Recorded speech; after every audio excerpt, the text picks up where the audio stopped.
Deals, deals, deals. Everybody wants them, but nobody can get them. On today's episode, we are going to teach you how to generate a free lead generation system, and a monster one at that. Handsome Homebuyer here, and we are talking about deals, deals, deals, leads, leads, leads, and how to generate a monster lead generation system that costs you $0. By the way, you know what also costs you $0? Clicking that like and subscribe button. So if you haven't done it yet, do it right now for the kid.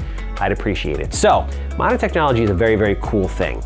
But there's something I realized the other day when talking to some of the younger folk. I became the old guy overnight. I don't know when the hell that happened, but apparently now I'm the old guy. So I realized that people use all kinds of SMS and all this stuff to try and generate leads. Now, all these things cost money, but what people are really missing is the human interaction and the building relationships. Building relationships become like insurance. It's residual. Once you build a relationship with someone that can bring you opportunity and you continue to nurture that relationship, similar to a good marriage, you will always have deals regardless of what's going on out there in the world. We are in the middle of COVID right now, and I have bought a shit ton of deals this year, and they just keep on coming.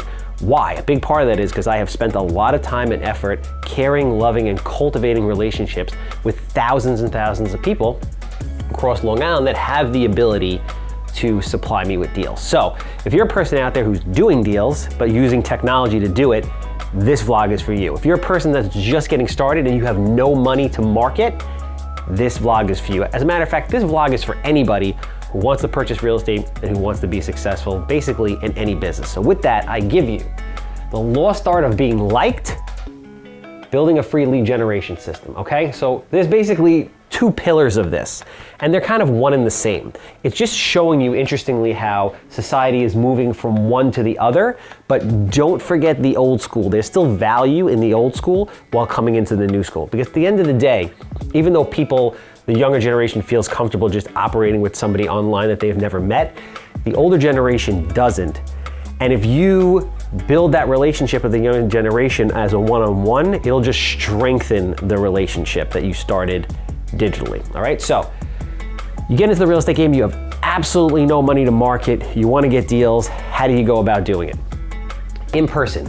You freaking network. You go meet people. You go out there. First thing you do is you get business cards made. They don't have to be anything crazy. At the very least, your name, your phone number, what you do, and an email address. Something simple. Get decent business cards, not cheap, shitty business cards. Get decent card stock. Spend a couple of dollars. It's worth it.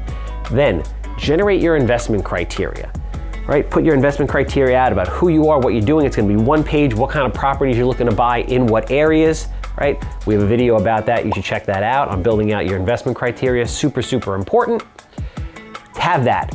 Print them both out or print it out for the old people like myself who actually like physical stuff that they can touch. You could also make a digital copy of it so you can just send it and transfer it to the younger generation who's into that kind of stuff. But at the end of the day, you are prepared at a moment's notice. You can hook it up to a QR code. There's all kinds of cool shit that you can do, right? So do that, get ready.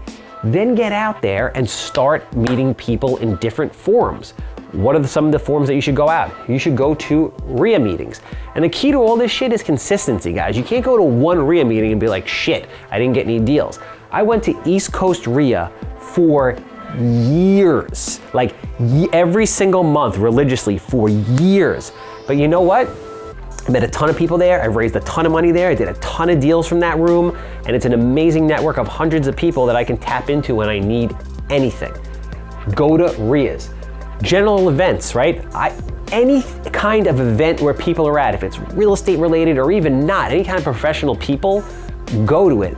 Talk to people. The more people you talk to, the more people who know what you're doing, the more people that you're trying to help achieve their goals, the more people that are going to try to help you achieve your goals, okay? Accountants and attorneys.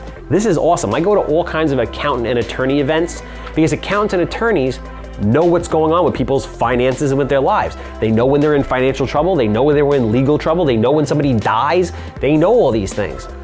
I can't tell you the amount of deals I've gotten from accountants and attorneys. I can't tell you the amount of investors I have gotten from accountants and attorneys. Go and network and get involved in a unique way with accountants and attorneys in person, all right? Open houses. This is something I did at the very beginning of my career, crushed it. Every single weekend for years, I would go out with my business cards and my investment criteria, and I would go to every open house of any property that was anywhere close to what I could buy, even if it was a little overpriced. If the house looked like shit, I was in there. Doesn't matter what it was priced at. I'd introduce myself to the agent, him or her. I'd say, hey, my name is Charles. I'm the Handsome Homebuyer. Yeah, I know I'm not that good looking, but you're gonna remember my name. Ha ha ha. Give them the card, give them the investment criteria, tell them, listen, I'm looking to purchase properties in this area, this type of property. This is the experience I will provide for you as the agent. You're gonna love me. Call me. And I did that over and over and over and over and over again. Okay? Calling agents, if you see a house that's a piece of crap online, you can contact the agent, reach out to them, say, hey, listen, it could even have been sold. So you could see a house that was flipped. You can check and see who the agent was on both sides of the deal. If you start seeing that there are certain agents that are doing a lot of deals and they're repping both the buyer and the seller when it's purchased, renovated, and then resold, this is an agent that obviously gets a good amount of shitty product in a good way.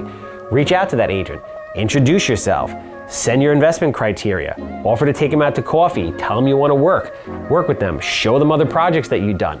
Start to build a relationship with them, okay? Care about your contact. It's that simple.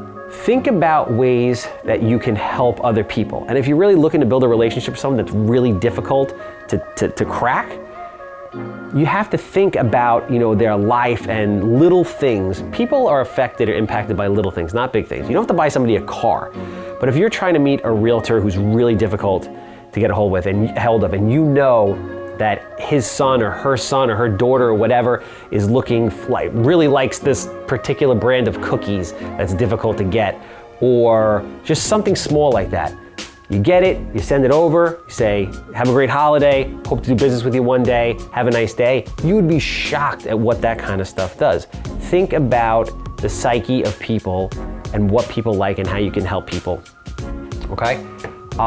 Interact, for the love of God. It's that simple. Interact with people. You have to talk to people. You have to be out there. You could be the greatest investor in the world and have the most brilliant mind, but if nobody knows who you are, then what's the point? I do this switching over to the digital side. I had a young man hit me up yesterday and he's like, I need more deals, I need more deals, I need more deals. I'm like, let me ask you something, bud. I'm looking at your Instagram profile right now. It's like you shirtless, you got a hot girlfriend, good for you. You got a nice car. I don't know you invest in real estate. How the hell is anybody else supposed to know that you invest in real estate? So now, as we're transitioning from more in person to more digital, but don't forget the in person, you have to take everything you do here and make it digital. So you have to be on all platforms, because there's certain people that are only on LinkedIn, there's certain people that are only on Facebook, there's certain people that are only on TikTok. You have to be on all of them, and you have to be interacting consistently with them, because it's an extension of your in person every single day, all throughout the day. Yeah, it's a lot of work. It's fucking a lot of work. You want to do a lot of deals? It's going to take a lot of work. There's no such thing as get rich quick, all right? Friend request and follow. This is a slightly creepy but not creepy thing that I would do. So, Beth Lowe, very good friend of mine. I've done a lot of deals with her. She's a rock star in the industry. She's a leader. She was top 40 under 40. Probably about 4 years ago. I saw her on Facebook that she was top 40 under 40. I friend requested her. I started leaving some comments and stuff on her page, adding value, helping her out, and then I invited her out to have coffee. We went and had coffee. We talked about internet dating for friggin' 2 hours, and ever since that, her and I have been very, very, very, very close friends.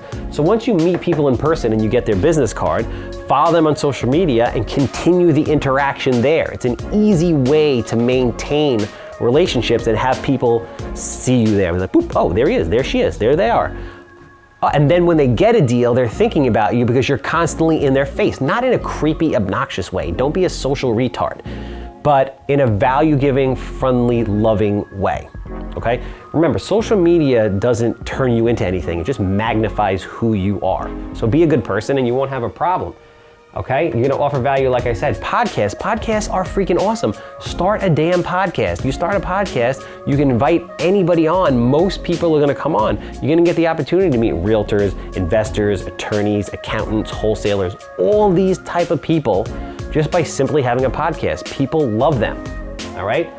Turn digital into real life. Again, all these things that have worked since the Stone Age, think about how you can enhance that with an online presence or the way people communicate online, but then ultimately, once you make the connection here, you wanna make it personal because that personal in-person connection is more powerful than anything else online. So I thank you for watching. I hope you guys got value out of this. If you didn't click the like and subscribe button at the beginning, if you made it this far, you might as well do it. Click like, subscribe. We'll see you on the next video.